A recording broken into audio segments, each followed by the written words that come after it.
Shalom, semoga kita semua selalu dalam keadaan sehat. Kembali lagi bersama saya Marta Noli Pembriani dengan NIM 23101137. Pada hari ini saya akan membagikan materi tentang sejarah gereja di Nusantara. Nah, sejarah gereja Nusantara ini memiliki perjalanan panjang dimulai sejak abad ke-14 hingga sekarang. Nah, berikut adalah garis besar perkembangannya. Untuk poin yang pertama ialah awal mula kekristenan di Nusantara pada abad ke-14 sampai 16. Bukti tertua ditemukan dalam Prasasti Nazaret di Padang Lawas, Sumatera Utara pada abad ke-9 hingga 14. Penyebaran agama Kristen dimulai sejak kedatangan Nestation dari Persia di Sumatera. Pada abad ke-16, para misionaris Portugis terutama Ordo Dominika dan Yesuit mulai menyebarkan agama Katolik di Maluku setelah Portugis menguasai wilayah itu pada tahun 1511. Untuk poin yang kedua, ada perkembangan gereja Katolik di era kolonial Portugis pada abad ke-16. Pada tahun 1534, Franciscus Aquenius tiba di Maluku dan mulai membaptis banyak penduduk lokal. Katolik berkembang pesat di Ternate, Ambon, Solor, dan Timur. Pada abad ke-17, Belanda datang. Agama Katolik mengalami kemunduran karena Belanda mengusir misionaris Portugis. Untuk poin yang ketiga, ada misionaris Belanda dan perkembangan Protestan pada abad ke-17 hingga 19. Belanda yang berhaluan Calvinis membawa agama Protestan. VOC melarang Katolik dan hanya mengizinkan gereja-gereja Protestan, terutama di Ambon, Minahasa, dan Batak.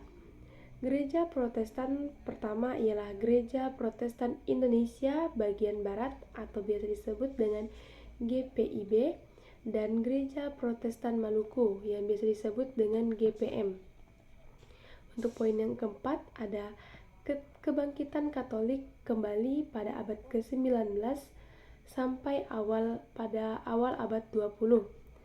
Setelah Belanda mencabut larangan terhadap Katolik pada tahun 1859, misionaris Katolik dari Serikat Yesus atau SJ, Ordo Kapusin OF KAM, dan Serikat Misi Hati Katolik atau MSC kembali datang. Katolik berkembang di Flores, Timor, Kalimantan, dan Jawa. Pada tahun 1923 didirikan Vikariat Apostolik Batavia yang menjadi cikal bakal Keuskupan Agung Jakarta. Untuk poin yang kelima, ada gereja di masa kemerdekaan dan pasca kemerdekaan pada abad ke-20 hingga sekarang. Setelah Indonesia merdeka pada tahun 1945, gereja Katolik dan Protestan berkembang pesat. Pada tahun 1967, kardinal pertama di Indonesia, Julius Dharma Madja atau SJ, munculnya organisasi seperti Konferensi Wali Gereja Indonesia atau KWI dan Persekutuan Gereja-Gereja Indonesia atau PGI untuk memperkuat peran gereja di masyarakat. Gereja terus berkembang dan berbagai keuskupan dan sinode yang membantu. Nah, baiklah, hanya ini materi yang dapat saya bagikan kepada teman-teman semuanya. Semoga materi ini dapat bermanfaat bagi kita semua. Di sini akhir kata saya mengucapkan banyak terima kasih atas dukungan teman-teman. Jika ada kesalahan kata dalam pengucapan materi kali ini, saya Marta Noli Pembriani mohon maaf. Sampai jumpa.